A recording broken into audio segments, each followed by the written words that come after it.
Assalamu alaikum everyone. We are going to discuss the last topic of your chapter number 1, which is subsets and types of a subset, and the pages covered in this video includes 10, 11, 12, 13 and 14. So सबसे पहले हम लोग बात करेंगे subset की और उसके बाद हम लोग डिस्कस करेंगे types of a subset. Okay subset आपके पास क्या होता है? सबसेट आपके पास वो सेट्स होते हैं जो कि मेन यूनिवर्सल सेट में से एक्सट्रैक्ट किए हुए होते हैं. फॉर एग्जांपल यहाँ पर आप लोगों के सामने एक एग्जांपल लिखी हुई है. एक डी सेट लिखा हुआ है जिसमें water soda squash milk tea and coffee जो है वो मौजूद है. और उसके बाद हम लोगों ने दो और सेट्स लिखे हैं जिसमें डब्ल्यू है और एस है. डब्ल्यू में आपके पास वाटर सोडा स्कॉश है और एस में आपके पास वाटर सोडा स्कॉश और कोला है. अब यहाँ पर अगर हम देखें तो हमारे पास जो W सेट है वो कंटेन कर रहा है D में और S में, ठीक है. और जो आपके पास S सेट है वो उसमें एक एलिमेंट आपके पास एक्स्ट्रा है कोला, जो कि D और W में कंटेन नहीं कर रहा.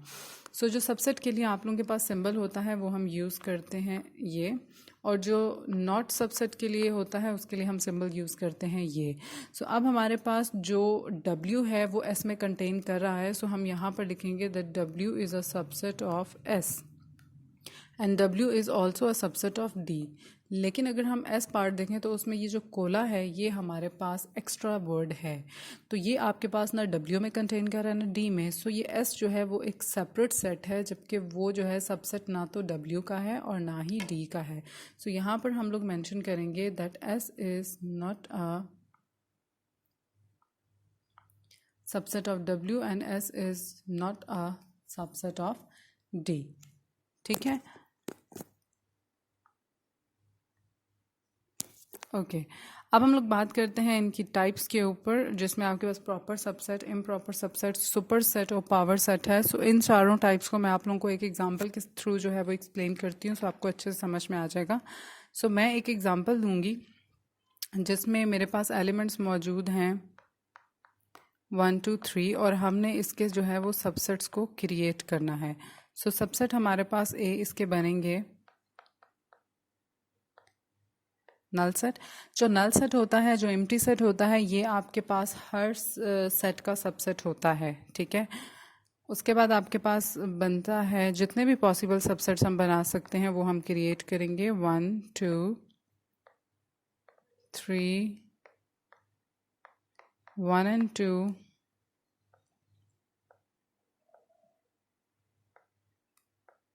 1 and 3 2 and 3 and finally 1 2 and 3. ये हमारे पास एक सेट था, उसमें से हमने सबसेट्स जो हैं वो क्रिएट कर लिए हैं. अब ये जो आप लोगों के पास सबसेट्स हैं इसमें से हम लोग चेक करेंगे कि प्रॉपर सबसेट्स क्या कौन से होते हैं और इम्प्रॉपर सबसेट्स कौन से होते हैं. प्रॉपर सबसेट्स आपके पास वो सबसेट होते हैं जो कि आपके पास पूरे के पूरे कंटेन कर रहे हों लेकिन आपके पास कार्डिनलिटी इक्वल ना हो. अब यहाँ पर जो आपके पास मेन सेट मौजूद है वो है, उसकी कार्डिनलिटी है 3, और बाकी जो प्रॉपर सबसेट हैं उनकी कार्डिनलिटी 2 या 2 से कम होगी, 3 नहीं होगी. अब यहाँ पर हमारे पास जो प्रॉपर सबसेट हैं वो आपके पास यहाँ से लेकर यहाँ तक के प्रॉपर सबसेट हैं, और जो इम्प्रॉपर सबसेट है वो ये वाला आपके पास इम्प्रॉपर सबसेट है, बिकॉज इसकी कार्डिनलिटी इक्वल होती है और ये सारे के सारे एलिमेंट्स आपके सेट में कंटेन कर रहे हैं. अब हम बात करते हैं पावर सेट की कि पावर सेट क्या होता है. पावर सेट हमारे पास, अगर हम इन सारे सबसेट्स को एक ही उसके अंदर लिखते हैं, कर्ली ब्रैकेट्स के अंदर लिखते हैं, तो वो आपके पास पावर सेट बन जाता है. पावर सेट को हम लोग रिप्रेजेंट करते हैं P ऑफ A से, और ये आप लोगों के पास कर्ली ब्रैकेट्स आती हैं और कर्ली ब्रैकेट्स के अंदर आप लोगों के पास सबसेट्स हम लोग लिख देते हैं, ठीक है. सो ये हमारे पास क्या कहलाता है? पावर सेट कहलाता है. जितने भी सेट्स हमने बनाए थे, सबसेट्स बनाए थे, वो सब के सब हम लोग इसके अंदर लिख देंगे.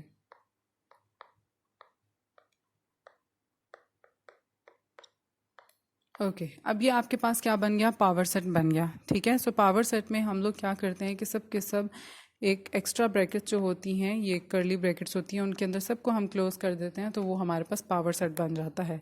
अब हम लोग बात करते हैं सुपरसेट की, सुपरसेट क्या होता है? फॉर एग्जांपल आप लोगों के सामने मैं दो सेट्स को लिख रही हूँ। एक सेट है आपके पास 1 2 3 एंड 3 तक, और दूसरा सेट है आप लोगों के पास 1 2 3 4 एंड 5। सो अब यहाँ पर जो बी सेट है ये आपके पास सुपर सेट है, क्योंकि इसके जो एलिमेंट्स हैं यानी कार्डिनलिटी है वो ए से ग्रेटर है। सो जिस सेट की भी कार्डिनलिटी या नंबर ऑफ एलिमेंट जो हैं वो सबसे ज़्यादा होंगे वो आपके पास सुपर सेट होता है। इसके अलावा हमारे पास एक और होता है कॉरेस्पॉन्डेंस, 1-to-1 कॉरेस्पॉन्डेंस। ठीक है, दो सेट्स के दरम्यान में कॉरेस्पॉन्डेंस क्या होती है? 1-to-1 correspondence. ठीक है, सो अगर आपके पास दो सेट्स की कार्डिनलिटी इक्वल है तो वो आपके पास 1-to-1 कॉरेस्पॉन्डेंस है। अगर इनकी कार्डिनलिटी इक्वल नहीं है तो इनके दरमियान में 1-to-1 कॉरेस्पॉन्डेंस नहीं है। फॉर एग्जांपल आप लोगों के पास एक सेट है ए और उसमें आपके पास एलिमेंट्स मौजूद हैं 1 2 एंड 3, और एक सेट आप लोगों के पास मौजूद है बी और उसमें एलिमेंट्स हैं ए बी सी। सो इन दोनों की कार्डिनलिटी डेफिनेटली इक्वल है। ठीक है, लेकिन अगर हम यहाँ पर एक और एलिमेंट ले लेते हैं 4, तो इनकी कार्डिनलिटी आपके पास इक्वल नहीं है। तो जब इनकी कार्डिनलिटी इक्वल नहीं है तो डेफिनेटली ये का 1-to-1 इनकी कॉरेस्पॉन्डेंस भी नहीं है, क्योंकि यहाँ पर आपके पास एक अनपेयर्ड एलिमेंट रह गया है। बाकी आपके पास पेयर्ड हैं, ये इसके साथ पेयर है, ये इसके साथ पेयर है, ये इसके साथ पेयर है, लेकिन 4 किसी के साथ भी पेयर नहीं है। तो जो अनपेयर्ड एलिमेंट रह जाए वो 1-to-1 कॉरेस्पॉन्डेंस नहीं होती सेट की। ठीक है, इसके अलावा आपने इनको अच्छे से डेफिनेशंस को देखना है, इनको मेमोराइज करना है ताकि आपके जहन में बैठ जाएं। बिकॉज अगर ये डेफिनेशंस आपको अच्छे से आएंगी तो आप एक्सरसाइज सॉल्व कर सकते हो, अगर नहीं आएंगी तो नहीं कर सकते। ठीक है, so thank you very much for watching, take care of yourselves and Allah हाफिज़।